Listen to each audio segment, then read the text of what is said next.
SC has a pretty easy schedule to start things, playing a team that just moved to the FBS level in Missouri State. So they were in the FCS last year. They moved to Conference USA.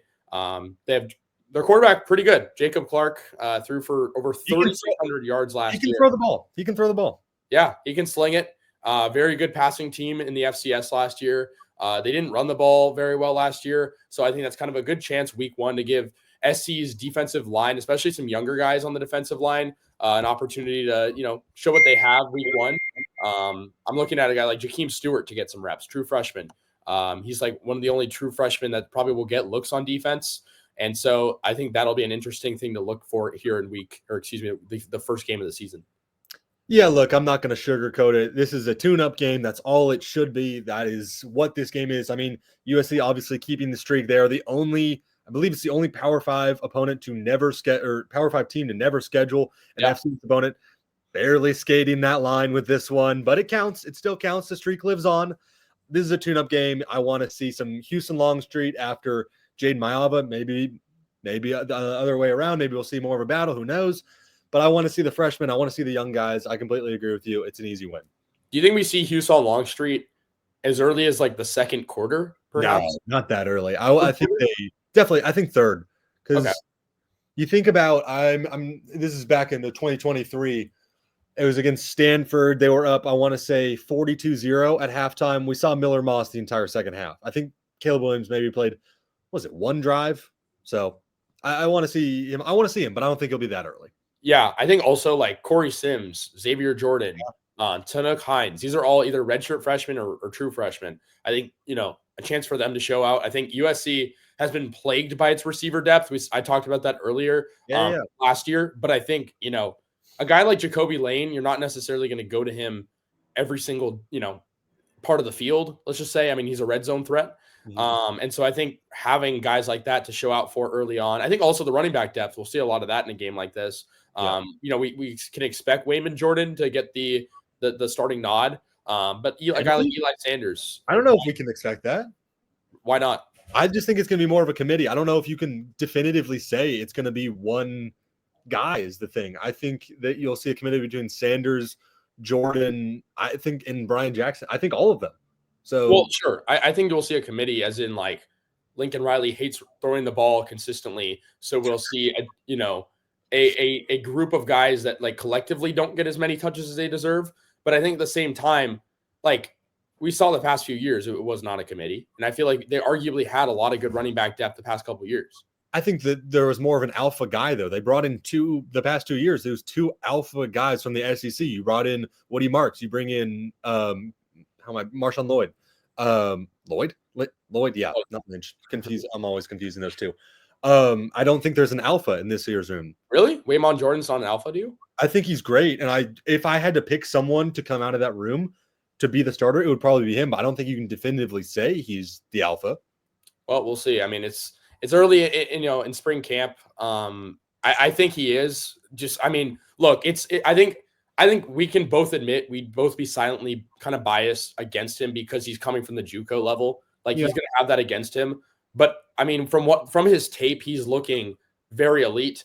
Again, I think they're dominantly going to throw the ball. It's going to be different than last year. They're not going to necessarily have a Woody Marks as a safety valve every single play, but I think they're going to have some good depth. If a guy gets hurt, at the running back position, the fact that Brian Jackson's the running back 3 makes me very confident. I mean, he's very. I think he's talented. Yeah. Okay, well, let's move on to week 2 against Georgia Southern. Again, another lighter opponent. Trojans will see a familiar face, as you can see on the screen. Clay Helton is the coach for the Eagles. But what are your thoughts going into this game? It should be another tune-up game in theory. It's a similar thing. Like I don't have that many thoughts on it. I mean, it's Clay Helton's return. That's pretty sweet. Obviously, neither of us were here for the Clay Helton era. We never experienced any of that. There's not a lot of thoughts. I mean, JC French is a decent quarterback. Not great, nothing special. There's nothing you can really point to other than this game should be a tune-up. This should be an easy win. That's all I have to say about that.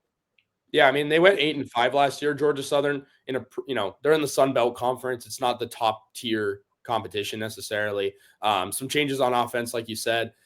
But yeah, I mean, maybe a little bittersweet going up against Clay Helton. Maybe not. It should be another win for USC. Let's be honest, it's not bittersweet. They didn't go out on the best of terms. If he had left after they won the Rose Bowl in 2017, it's bittersweet. They won, what was it, 3 games and where he was fired mid-season. It's not bittersweet. Well, that's the bitter part, right? Like, I mean, I think if anything, it's just bitter, not bittersweet. Well, look, I mean, he had some success for USC. Like that's the one. Yeah. Like I think I agree. The bitter is like 90%. It's like 10% sweet. It's like a bad cup of coffee, right? So so now we can actually talk about some real football. No disrespect to the first State or Georgia Southern, but we got. I mean, well, arguably Purdue is not a real football team, but that's a different discussion because they only won one Big Ten. Excuse me, they only won one game last year, and it was against Indiana State Week 1, 49-0 final score, and then they did not win a single game after that. Thoughts on Purdue going into the season? It's similar. It's it's not a lot. I think Devin Mockabee is a very solid running back. Quarterback is a question. You don't have a definitive guy. Malachi Singleton, obviously the transfer from Arkansas. It's another game. It's definitely not a tune-up. I'm not going to say that about a Big Ten opponent, especially when you're playing at them. Why am I forgetting? But at Purdue, obviously. Lafayette. Yeah.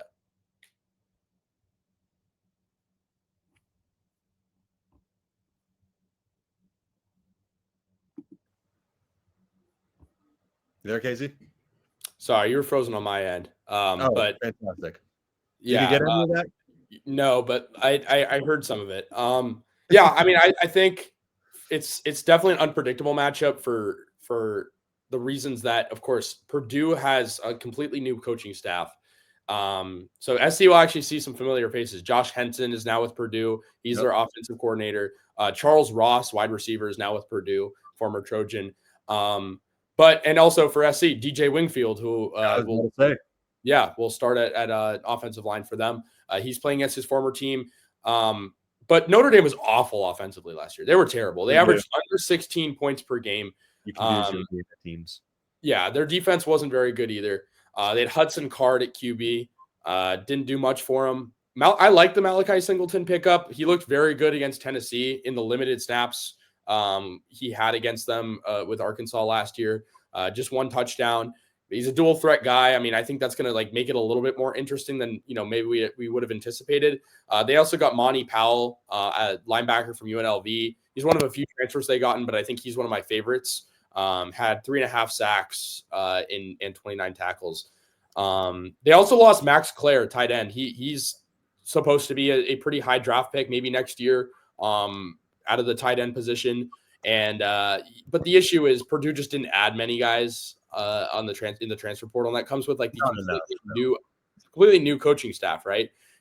So yeah, Barry Odom trying to right the ship. I mean, I'm sure they'll do better than last year, but it's a tough team. It's a team that I don't mean tough as in level of competition. I mean tough as in they're in a tough position right now.